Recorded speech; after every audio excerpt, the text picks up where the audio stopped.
We're here at Lowe's. I've got Mike with me, and I wanted to show you first step to any outing really with him, vet, walk, going really anywhere, is the downstay in the car. It's so important. Do not skip over this step. Do not let him pace all around the car, bark out the windows, whine, zigzag all over the place. You have to enforce that downstay.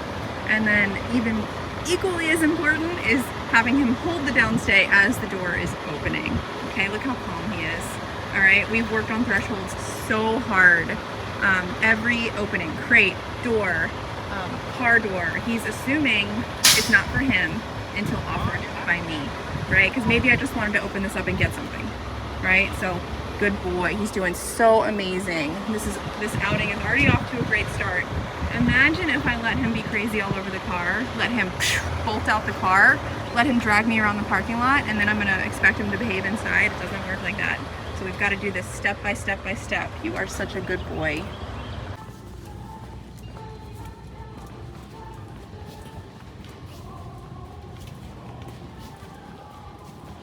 Hello everybody, I'm at Lowe's with Mike.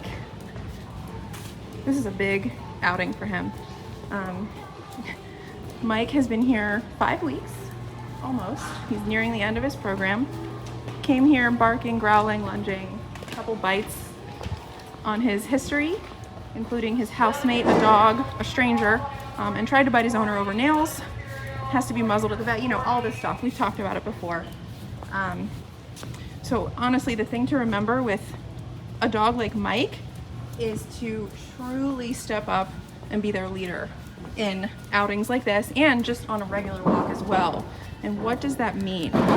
What does that mean? It means giving him a job, which in this case is heel.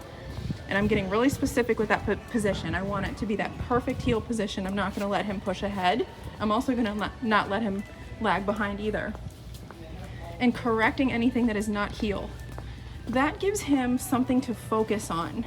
So he doesn't have anything left in his brain to focus on outside things. Therefore, you won't see the growling, barking, lunging. He has to focus his mind so much on this position, he can't do anything else. And that honestly is how you're going to stay super successful with him. It's extra important with him because he's a liability, because he's a bite risk. More so than the average dog. This will keep you successful. This giving him a job and having a way to correct if he does not do that job you've given him. See how worried he gets? Yeah, he's really worried about the people. We're gonna go back this way. Right, correcting him for leaving position so he doesn't have the bandwidth in his head to worry about the people walking behind us. See how I'm doing it? Not that I want you to be taking Mike and putting him in situations like this. Don't take him to crowded places where people are in close proximity. If you are, I would consider muzzle training him. All kinds of dogs here today. Good boy.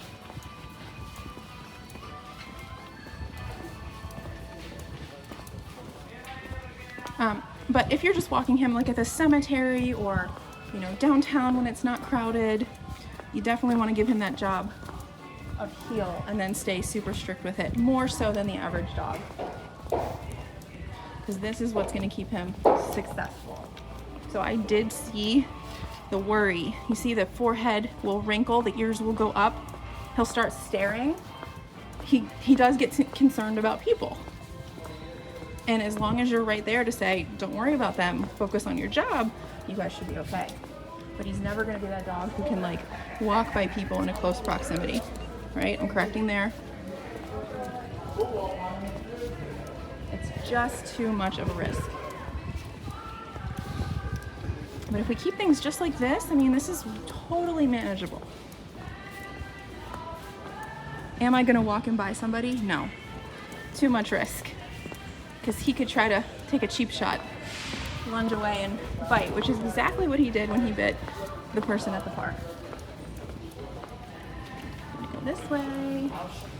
Good boy. Look at that position. It's just perfect. And it is exactly the position that he should be in on the walk, which is follower. If he's 6 inches up here, he's leading. And if he's leading, he's calling the shots, which means you're probably gonna see that barking, growling, lunging. Right, I'm correcting. Okay, and he's back in heel, and I let off. Good boy.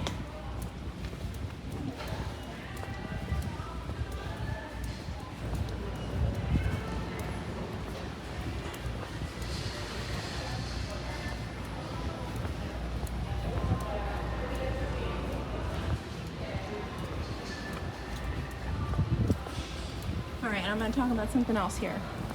On the flip side, good boy, buddy. That was really hard and you did it. Down. Good boy.